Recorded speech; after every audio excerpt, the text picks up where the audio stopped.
माझं गाव माझं तीर्थ प्राचीन पर्यटक आणि तीर्थक्षेत्र बारा हनुमंताची रामपुरी, तालुका मानवत, जिल्हा परभणी, महाराष्ट्र या ठिकाणी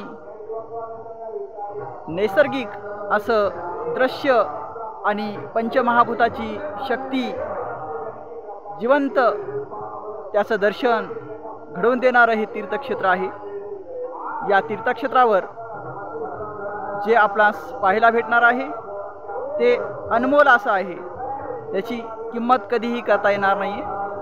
तर असं हे पंचमहाभूत स्थित असणारं आपलं पर्यटक क्षेत्र श्री बारा हनुमंताची रामपुरी, तालुका मानवत, जिल्हा परभणी या ठिकाणी आपण एक वेळ अवश्य यावं अशी मी आपणास विनंती करत आहे। माझं गाव माझं तीर्थ रामपुरी बुद्रुकमध्ये आपले सहर्ष स्वागत आहे। धन्यवाद मित्रांनो।